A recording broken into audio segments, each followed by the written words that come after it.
리오야담에 오신 여러분 환영합니다. 구독과 좋아요 눌러주세요.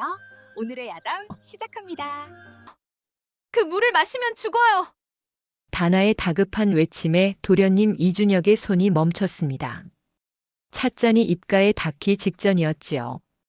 여종 다나가 문을 박차고 들어와 무릎을 꿇으며 소리쳤습니다. 도련님은 황당한 표정으로 물었습니다. 무슨 소리냐? 다나는 떨리는 손으로 찻잔을 가리키며 대답했습니다. 그 물에서 부자 독초 냄새가 납니다. 준혁은 찻잔을 내려놓으며 다나를 바라보았습니다. 이 여종은 평소 말수가 적고 조용한 아이였습니다. 그런 아이가 이렇게 다급하게 뛰어들 리가 없었지요. 이야기는 하루 전으로 거슬러 올라갑니다. 조선 영조 연간 경상도 안동 지역에는 대대로 이름난 양반가가 하나 있었습니다. 이 집의 도련님 준혁은 23세 젊은 나이였습니다. 1년 전 아버지를 여의고 홀로 가문을 이끌고 있었지요.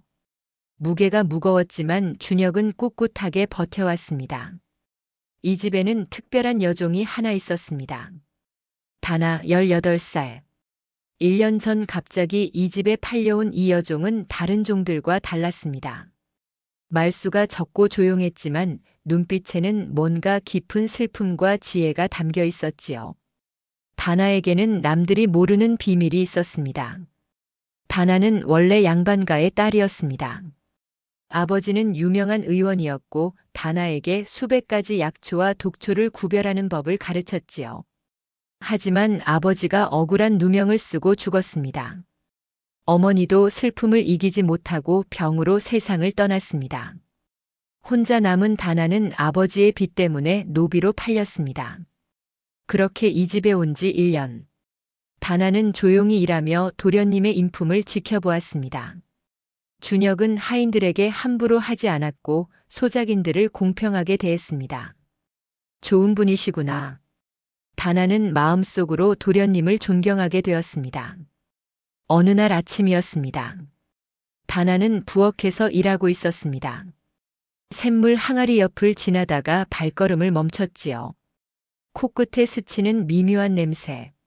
일반 사람이라면 절대 눈치채지 못할 희미한 향이었습니다. 다나는 물을 떠서 햇빛에 비춰보았습니다. 그리고 조심스럽게 냄새를 맡았지요. 순간 다나의 얼굴이 하얗게 질렸습니다. 부자 독초다. 다나는 어릴 적 아버지에게 배운 지식을 떠올렸습니다. 부자는 강력한 독초로 조금만 먹어도 목숨을 잃을 수 있었지요. 그런데 누가 샘물에 독을 탔단 말입니까? 마침 부엌 나인이 소리쳤습니다. 다나야, 도련님 약차 물 떠서 올려라. 다나는 깨달았습니다.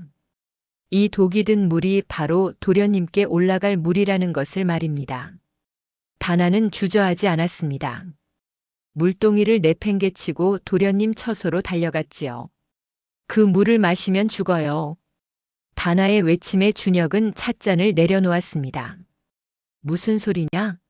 차분히 말해보거라. 다나는 숨을 고르며 설명했습니다. 도련님, 그 물에서 부자 독초 냄새가 납니다. 색깔도 미묘하게 다릅니다. 준혁은 찻잔을 들어 햇빛에 비춰보았습니다.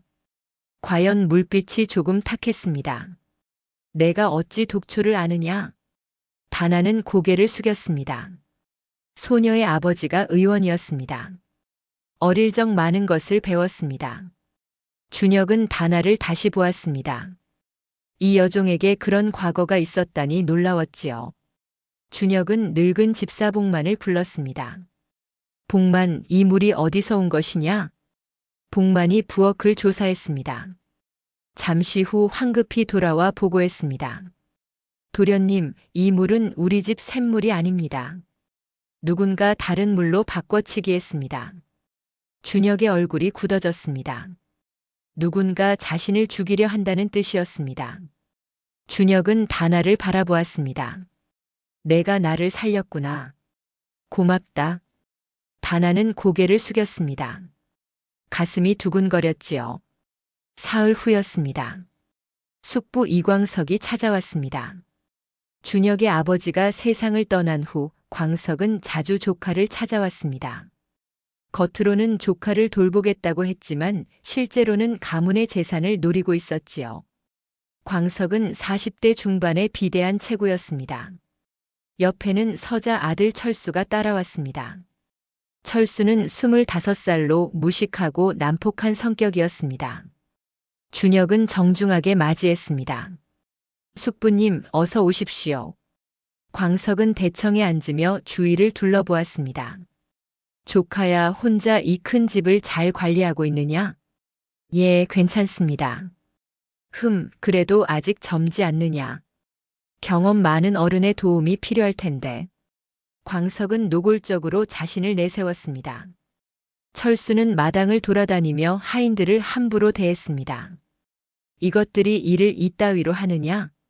하인들은 고개를 숙이며 참았습니다. 다나는 멀리서 숙부 일행을 바라보았습니다. 뭔가 불길한 느낌이 들었지요. 열흘 후 준혁의 아버지 기제사 날이 찾아왔습니다. 마을 어른들이 모두 모였습니다. 제사상을 차리는 순간 광석이 나섰습니다. 내가 장남이니 제사를 주관하겠다. 준혁은 고개를 들었습니다. 숙부님, 제사는 아들인 제가 지내야 합니다. 무슨 소리냐? 내가 아직 어린데 어찌 제사를 제대로 지내겠느냐?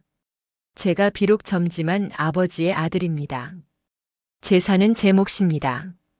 마을 어른들이 웅성거렸습니다. 광석은 얼굴이 붉어졌습니다. 조카가 어른을 무시하는구나.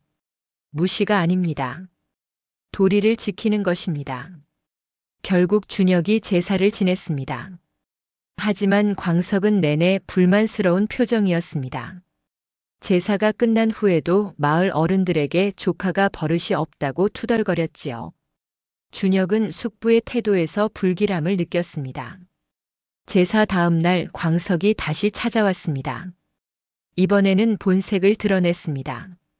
조카야, 솔직히 말하마. 내가 결혼도 안 했고 아직 젊지 않느냐. 이 큰 집안을 혼자 관리하기 어렵지 않겠느냐? 괜찮습니다, 숙부님. 아니다. 내가 보기엔 내가 벅차 보인다. 창고 열쇠와 토지 문서를 내게 맡겨라. 내가 대신 관리해 주마. 준혁은 단호하게 고개를 저었습니다. 죄송하지만 그럴 수 없습니다. 뭐라고? 아버지께서 제게 물려주신 것입니다. 제가 직접 관리하겠습니다. 광석의 얼굴이 일그러졌습니다. 배은망덕한 놈. 내가 내 아버지 동생이다. 나를 믿지 못하겠다는 거냐? 믿음의 문제가 아닙니다. 제 책임입니다. 광석은 화를 내며 일어났습니다. 좋다. 후회하지 마라. 광석은 철수를 데리고 나갔습니다. 복만이 걱정스럽게 말했습니다. 도련님, 숙부님이 화를 내셨습니다. 조심하셔야 합니다.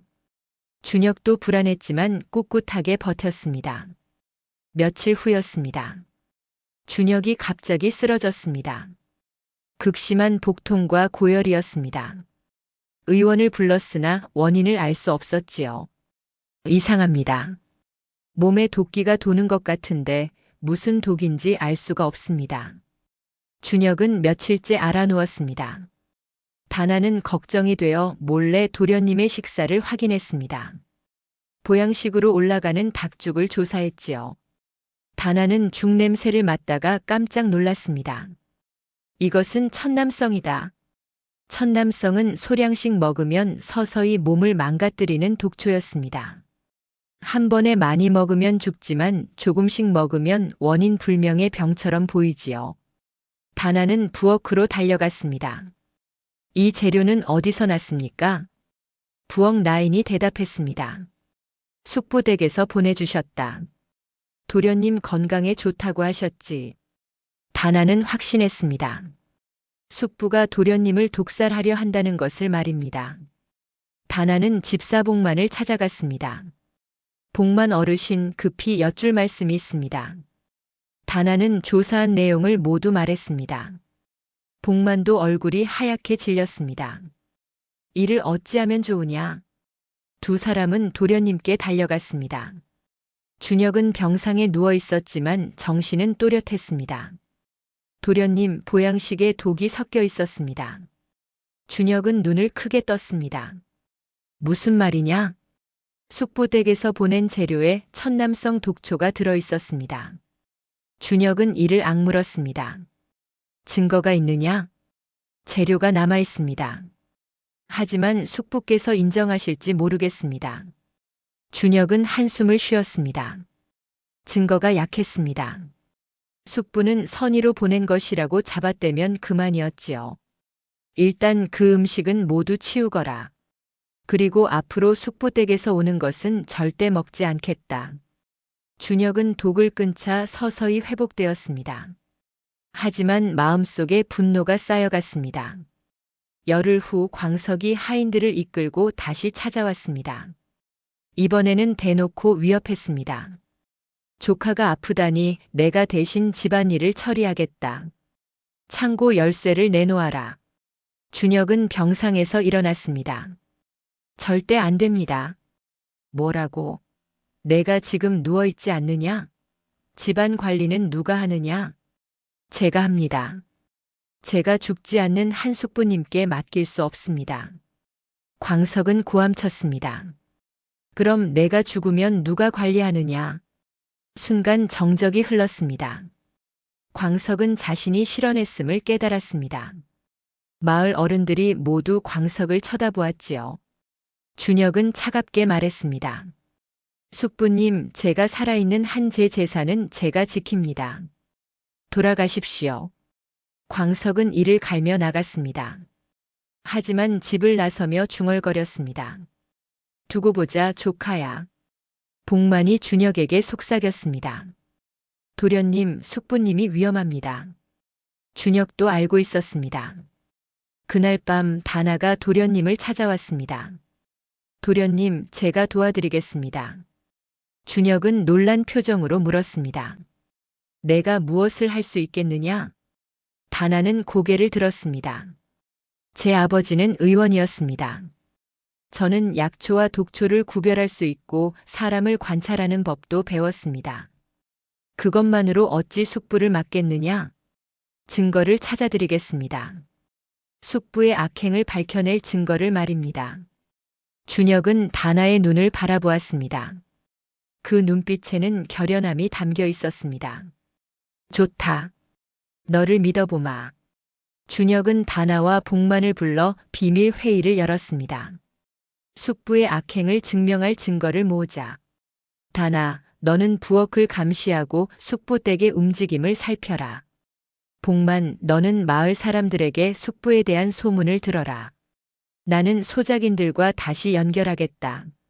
세 사람은 각자 역할을 나눴습니다. 다나는 부엌 나인들과 친해지며 정보를 모았습니다. 복만은 주막과 시장을 돌며 귀를 열었습니다. 준혁은 소작인들을 만나 신뢰를 회복하려 노력했습니다. 며칠 후 정보가 모이기 시작했습니다. 다나는 숙부댁 하인과 친해졌습니다. 주막에서 우연히 만난 척하며 술을 사주었지요. 우리 주인 어르신은 정말 무서워. 사채업을 하시는데 돈을 못 갚으면 집과 땅을 빼앗아. 그것뿐이 아니야. 도련님 철수는 기생집에서 도박으로 빚을 엄청 졌대. 그걸 갚으려고 주인 어르신이 조카님 재산을 노리는 거래. 다나는 귀중한 정보를 얻었습니다. 복만도 소식을 가져왔습니다. 도련님, 숙부님이 과거에 공금 횡령 의혹이 있었답니다. 하지만 증거가 없어 넘어갔다고 합니다. 준혁은 고개를 끄덕였습니다. 좋다. 약점을 찾았구나. 준혁은 병에서 완전히 회복했습니다. 어느 날 저녁 정원을 거닐다가 다나를 만났습니다. 다나야. 예, 도련님. 내가 없었다면 내가 진작 죽었을 것이다. 정말 고맙다. 다나는 얼굴이 붉어졌습니다. 소녀는 당연한 일을 했을 뿐입니다. 준혁은 다나를 바라보았습니다. 이 여종은 단순한 종이 아니었습니다. 지혜롭고 용감했지요. 나는 반드시 숙부를 응징하겠다. 아버지의 유지를 지키고 이 가문을 지키겠다. 다나는 고개를 숙였습니다. 가슴이 두근거렸습니다. 준혁은 한양으로 올라갔습니다. 아버지의 친구였던 관리를 찾아갔지요. 도련님, 오랜만이요. 그간 안녕하셨소? 예, 감사합니다. 여쭐 말씀이 있어 찾아왔습니다. 준혁은 숙부 이야기를 꺼냈습니다. 아, 그 양반 말이오? 과거에 공금 횡령 의혹이 있었소. 하지만 증거가 없어 넘어갔지요. 증거가 어디 있을까요? 아마 본인이 숨겨뒀을 것이요. 장부 같은 것 말이요. 준혁은 결심했습니다. 숙부댁에서 증거를 찾아야 한다고 말입니다. 한편 안동에서는 광석이 음모를 꾸미고 있었습니다. 마을 유지들을 모아놓고 말했습니다. 조카가 병약하고 대를 이을 수 없지 않소? 내 아들 철수를 양자로 드리는 게 어떻겠소? 유지들이 웅성거렸습니다. 그것도 방법이긴 하지만 도련님이 아직 젊지 않소? 아니요. 조카는 곧 죽을 것이요. 광석은 노골적으로 말했습니다. 소문은 금세 퍼졌습니다. 준혁이 한양에서 돌아와 이 소식을 들었습니다. 분노가 치밀었지요.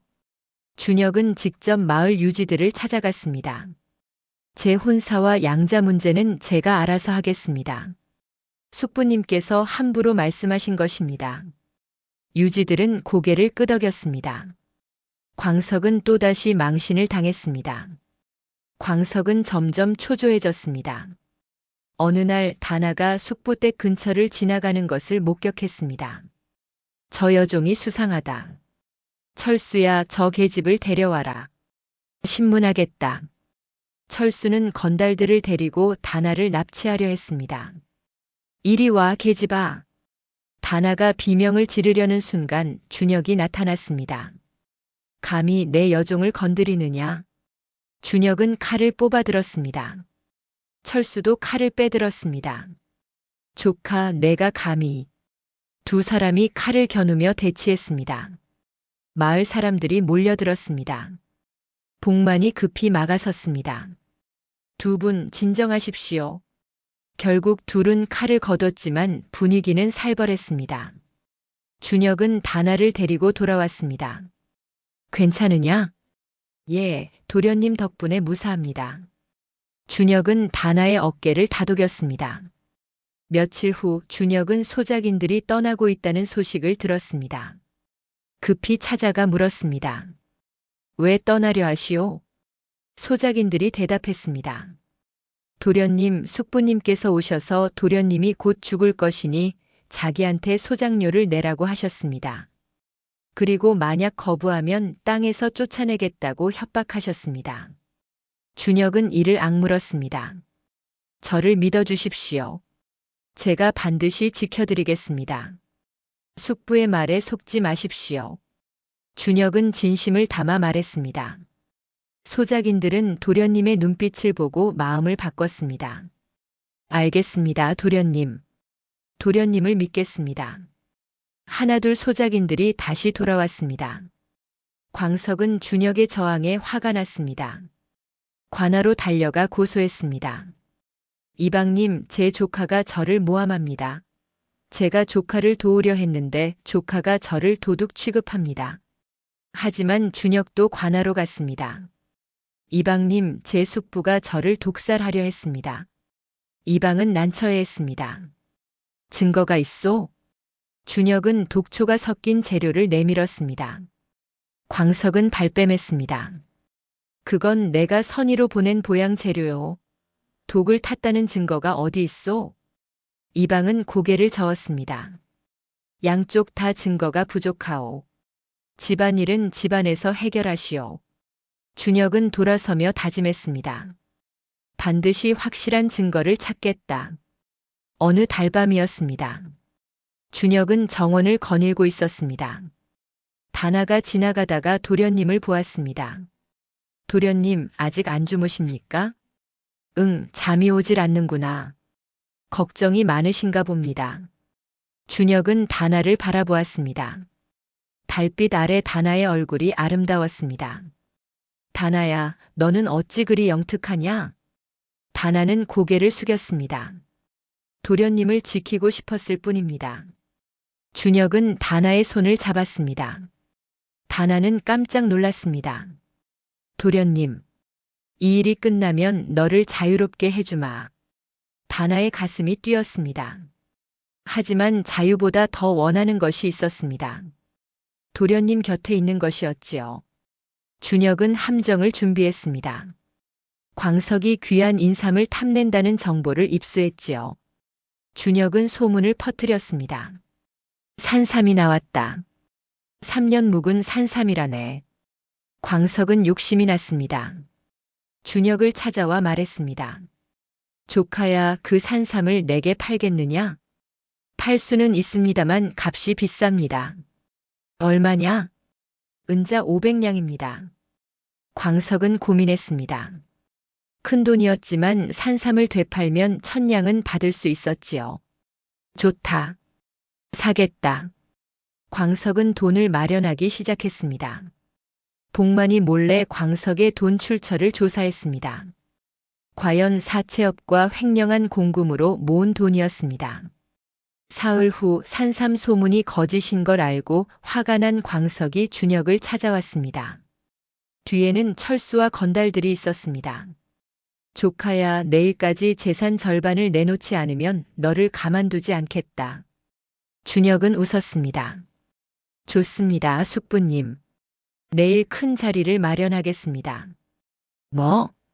마을 어른들을 모두 모시고 재산 정리를 하지요. 광석은 기뻐했습니다. 드디어 조카가 굴복하는구나 싶었지요. 하, 그래야지. 광석은 의기양양하게 돌아갔습니다. 하지만 준혁의 눈빛은 차가웠습니다. 내일이 결전의 날이다. 다음 날 마을 어른들과 관아 이방이 준혁의 집에 모였습니다. 광석도 왔습니다. 준혁은 큰 상을 차리고 말했습니다. 어르신들, 오늘 제가 가문의 재산을 정리하고자 합니다. 광석은 흐뭇하게 웃었습니다. 그래, 조카. 현명한 선택이다. 하지만 준혁의 다음 말에 광석의 표정이 굳어졌습니다. 숙부님, 그대는 저를 독살하려 했고 공금을 횡령했으며 소작인들을 협박했습니다. 뭐라고? 오늘 이 자리에서 모든 것을 밝히겠습니다. 광석은 당황했습니다. 말도 안 되는 소리. 증거가 어디 있느냐? 준혁은 차분하게 말했습니다. 지금부터 보여드리겠습니다. 준혁은 다나를 불렀습니다. 다나야, 증거를 보여라. 다나는 숙부 댁에서 몰래 베껴온 장부를 내밀었습니다. 이것은 숙부께서 공금을 횡령한 증거입니다. 10년 전 관아 돈 3,000냥을 빼돌렸습니다. 이방이 장부를 검토했습니다. 이것은 분명한 증거요. 광석은 얼굴이 하얗게 질렸습니다. 그건 조작이다. 하지만 부엌 나인이 나와 증언했습니다. 저는 숙부 댁에서 독초 섞인 음식을 보냈습니다. 숙부님께서 직접 지시하셨습니다. 소작인들도 줄줄이 나왔습니다. 숙부님이 저희를 협박했습니다. 도련님이 죽을 것이라며 겁을 주셨습니다. 증거와 증인이 쏟아졌습니다. 광석은 할 말을 잃었습니다. 철수가 갑자기 칼을 뽑았습니다. 너 때문에 우리 집안이 망하게 생겼다. 철수는 준혁을 향해 칼을 휘둘렀습니다. 하지만 복만과 하인들이 달려들어 제압했습니다. 놓아라. 철수는 발악했지만 소용없었습니다. 이방이 물었습니다. 너도 공범이냐? 철수는 울먹였습니다. 저는 아버지 시킨 대로 했을 뿐입니다. 저는 몰랐어요. 광석이 고함쳤습니다. 입 닥쳐라, 이놈아. 하지만 이미 늦었습니다. 이방이 결정적 증거를 확인했습니다. 이 장부는 분명 진짜요. 필적도 일치하고 날짜도 맞소. 광석은 무릎을 꿇었습니다. 조카야, 살려다오. 내가 잘못했다. 제발 용서해다오. 나는 내 숙부다. 준혁은 차갑게 말했습니다. 숙부님, 그대는 형님의 은혜를 배신했습니다. 저를 죽이려 했고 가문을 망치려 했습니다. 법에 따라 처벌받으십시오.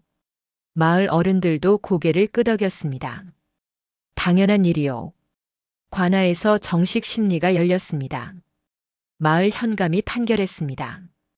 이광석은 공금 횡령과 살인 미수로 유배형에 처하고 재산을 몰수한다. 이철수는 공범으로 곤장 100대를 치고 노비로 강등한다. 광석은 오열했습니다. 아니요, 안 돼. 하지만 소용없었습니다. 광석은 유배길에 올랐고 철수는 곤장을 맞았습니다. 준혁은 모든 것을 지켜보았습니다. 마을 사람들이 준혁의 지혜와 용기를 칭송했습니다. 광석의 재산이 몰수되었습니다. 준혁은 그 재산 일부를 소작인들에게 나눠주었습니다. 그동안 고생 많으셨습니다.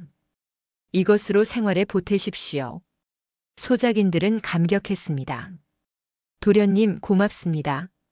마을 사람들의 신망이 높아졌습니다. 준혁은 이제 진정한 가문의 주인이 되었습니다. 모든 일이 끝난 후 준혁은 다나를 찾았습니다. 다나야, 약속한 대로 너를 자유롭게 해주겠다. 준혁은 양인 신분 문서를 내밀었습니다. 다나는 문서를 받아들었지만 눈물이 났습니다. 도련님, 왜 우느냐? 저는 자유보다 도련님 곁에 있고 싶습니다. 준혁은 놀랐습니다. 다나가 고백했습니다. 도련님을 사랑합니다. 준혁은 다나를 껴안았습니다. 나 역시 너를 사랑한다. 준혁은 집안 어른들에게 말했습니다. 다나와 혼인하겠습니다. 어른들은 반대했습니다. 도련님, 신분이 다르지 않습니까? 하지만 준혁은 단호했습니다. 다나가 없었다면 나도 가문도 없었습니다. 다나는 제 생명의 은인입니다. 어른들은 결국 허락했습니다. 준혁과 다나는 정식으로 혼인했습니다. 이듬해 준혁은 과거에 급제하여 벼슬을 받았습니다. 다나는 현명한 부인이 되어 준혁을 도왔습니다. 두 사람은 아이를 낳고 행복하게 살았습니다. 마을 사람들에게 덕을 베풀며 존경받는 가문이 되었지요. 신분이 아니라 마음과 행동이 사람의 진정한 가치임을 보여준 이야기였습니다. 이 영상이 도움이 되셨다면 좋아요와 구독을 눌러주세요.